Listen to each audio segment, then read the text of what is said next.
आपका थोड़ा परिचय, कहाँ से आप आई हैं? मैं हरियाणा से आई हूँ, रोहतक जिले से, जसिया गांव से। सुदेश मेरा नाम है। रणबीर पहलवान की बेटी हूँ। आप जंतर मंतर पर आई हैं, पहलवानों के 1 महीने से धरना चल रहा, तो क्या कहना चाहेंगी?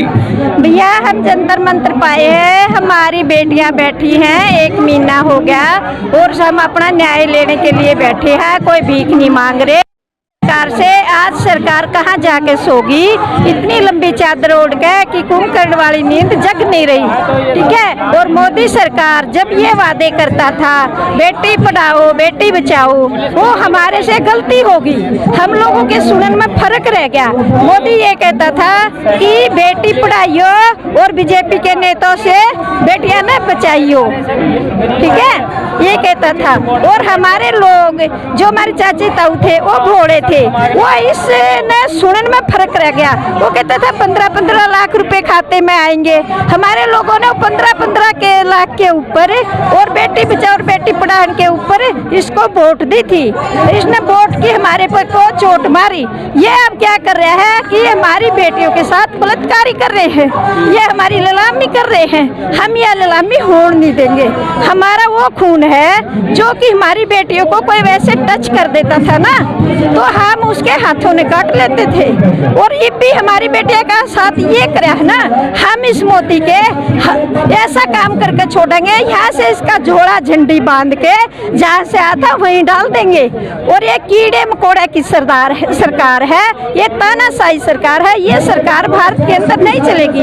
अब ये तू ये बताओ, जब किसने ये लोट क्यों चलाई? पहली बात तो 2 के लोट चलाए तो इसने बंद क्यों करे? यो हर एक चीज पर हमारा मुद्दा भटकाने के ऊपर है कि ये बेटियां उठ के घर चली जाएंगी, हम लोग लाइन में लग जाएंगे। हमारे पास है निकाल दिन, हम कहाँ लाइन में लगेंगे? हम अपनी बेटियों के पास बैठेंगे। आज ये बेटियां देश की गौरव है, आन शान बान है, ठीक है। उस दिन ये मेडल जीत के लाई जब मोदी भाज का जहाज भी नहीं उतरने देता, कोई भी नेता वहाँ जाके फोटो खिंचाता था, कहता था हाँ मेरी बेटी है, हमारे सर पर हाथ धर के हमारे मेंबर है घर की। अरे आज वो बेटी कहाँ गई? वो बेटी कहाँ पढ़ाई, कहाँ बचाई? वो बेटी रोडों पे बिठाई। शर्म करो। अगर थोड़ी घड़ी भी मोदी सरकार में लिहाज हो ना, प्रधानमंत्री में, तो डूब मरो, एक घुट पानी में डूब मरो। हमारे में शर्म हो, लिहाज हो और थारा जमीर जगता हो ना, तो आगे जंतर मंतर पे बेटिया की पुकार सुन लो।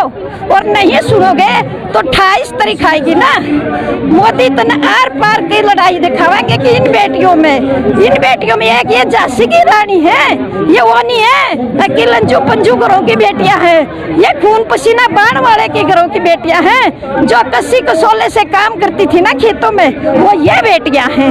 ये बेटियां हाथों में हथियार लेके चलेंगी ना, उस टाइम हमारे हथियार कुछ नहीं होते, हमारे डंडे और हमारे कस्सी कसौले ही हमारे हथियार।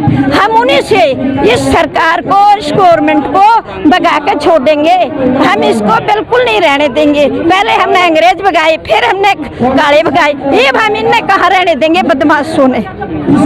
क्या लगता है आप लोग 1 महीने से ज्यादा हो गया धरने पे बैठी हैं, तो क्या लगता है आप लोगों को? ये 1 महीने से ज्यादा हो गया ना, अभी मोदी चादर ओढ़ी सो रहा है, वो जग नहीं रहा है। वो कितनी लंबी चादर है, वो जग नहीं रहा, उसमें से क्यों जगेगा?